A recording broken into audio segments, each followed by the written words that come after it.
Hey family, Dale Farmer 73 here. About to get these solar panels loaded up and taking them out to freedom. I will be taking all of my, I think these are my Renogy's, all of my Renogy panels out here with me. So 2, 4, 6, I got 8 Renogy's, so let's get to hauling this stuff out.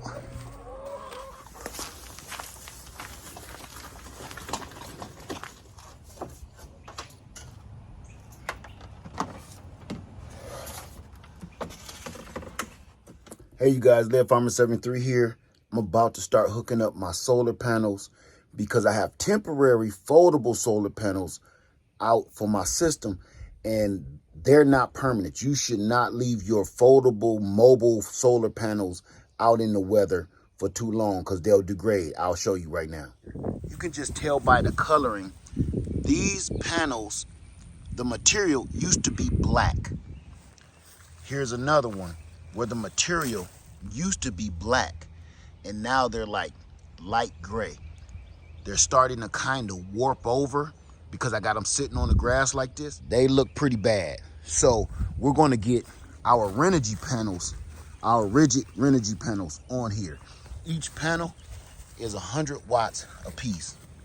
So I'm going to put these panels on one generator and I'm going to put these 4 generators on another panel. I'm just going to run them totally separate. So I'm going to run all of these in series because the generator that I'm putting them on this one can take up to 1200. It can take up to 1200 volts. So the first thing I got to do is get these panels up. Now I live down here in the south and I'm on rural land. So under everything, there's usually some kind of snake or something that want to reach out and touch you. So I got to be careful. So I'm going to get my hoe and I'm going to lift these carefully just in case anything want to slither out of here, okay?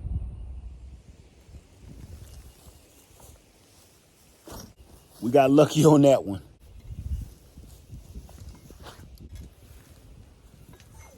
This is great news. We don't have to worry about anything slithering around. Everything looks good. So I can get these all folded back up and put away. But the first thing we do before we hook up anything is disconnect our wires from the panels and disconnect the inputs from the generator themselves. Here's my main connections for this panel. Those are safely removed.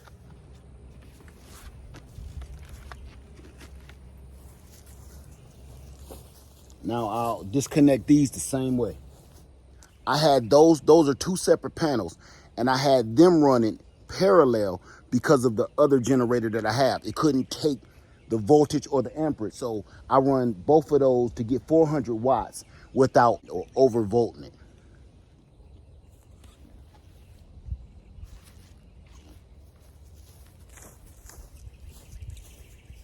So now that I got that cleared out, I'm going to get my panels and I'm going to lay them down and get them in the position where I want them in permanently. Now all I'm going to do is connect the negative wire with the positive wire from one to the next, just like this.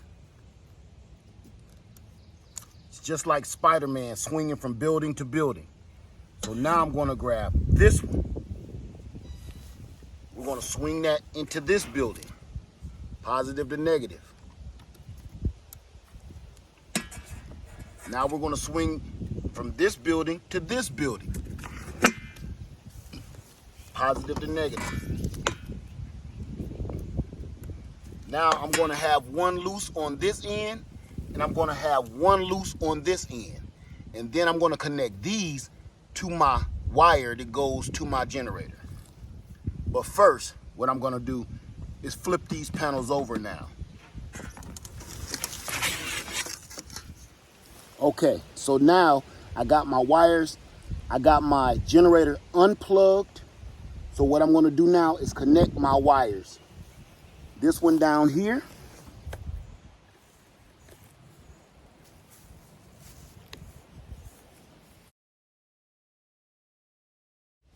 And now connect this one down here.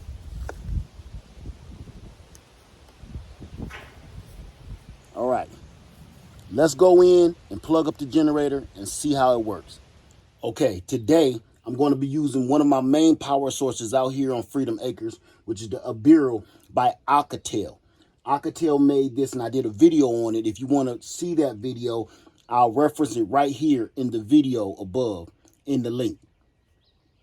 This has been holding down my whole RV system since I've been on Freedom Acres. So I even charge all my other solar power generators with this one because it's 5,120 watt hours. That's a lot of juice. That's what I need. It has a 2,200 watt inverter on it. So pure sine wave inverter. So far, it's been holding true to its word. So without further ado, let's plug in that solar we just hooked up. Okay, the connection is under this flap here. Now we should get a reading right here immediately. Here it comes. It's talking to us. Now, we're not going to get optimal output because number one, I do not have the panels angled in the right direction with the sun right now. Number two, the panels are filthy. And number three, you're never going to get 100% of what those panels are rated for. Okay, for my next generator, I'm going to be hooking these 4 100 watt panels up in parallel. The reason for that is because the next generator cannot take that much voltage. So what we're going to do, we're going to be using our 4-way connectors, just like this. Has a female on one end, 4 males on another end, and the other one has 4 females on this end and 1 male on that end. I'm going to show you exactly how we hook this up. You literally hook all of these to all of the females on the panel. And then you do the opposite with this one. Let me show you. We're just going to take these and run them right down the line. There's one connection. Go to the next panel. There's that connection. Move on to our other 2 panels and do the same thing.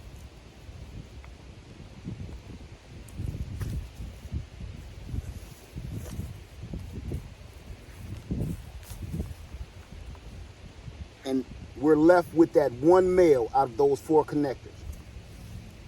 Now we're going to do the exact same thing with this one.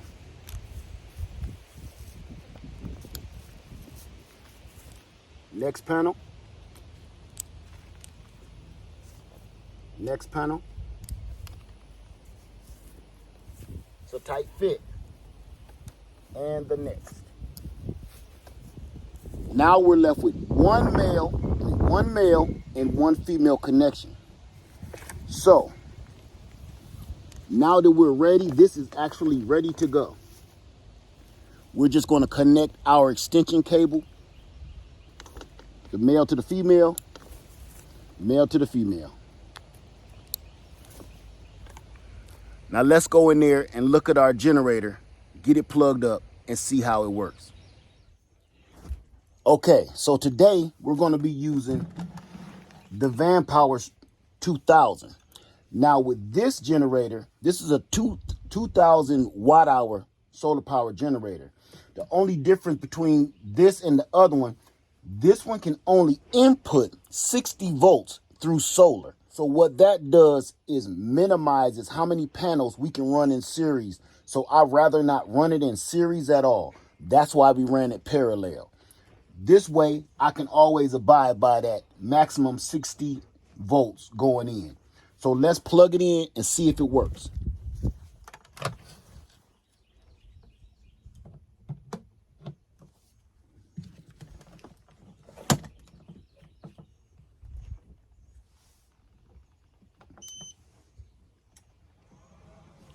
Right here. Okay, here we are. We got 162 watts coming in, and that's going to bounce around a little bit, but we have everything hooked up properly. And again, it can only bring in 60 volts. we have 4 100-watt panels out there. It can only take in a maximum of 600 watts. So I could possibly put 2 more panels on there to optimize that. But I'm not. This works just fine for what I'm using it for. So right now, everything is running fine. That's your parallel hookup.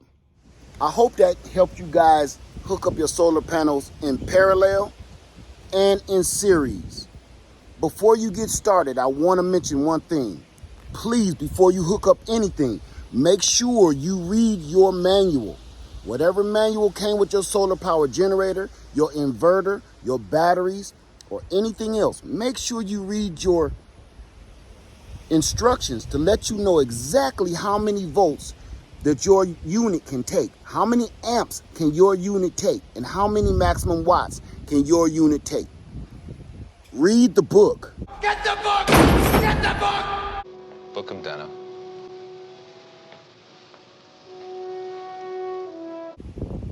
Or you'll blow something up. Rated by top of the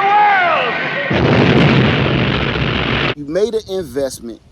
You spent a lot of money. You do not want to burn it up just by looking at a bunch of YouTube videos. Nothing wrong with that.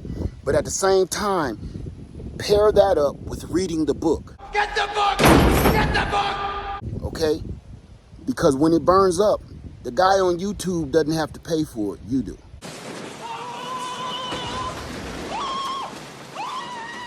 So, right? I hope this helped you. Lead Farmer 73. I love you guys. Power up. And I'm out. If you have any questions, please leave them in the comments section below.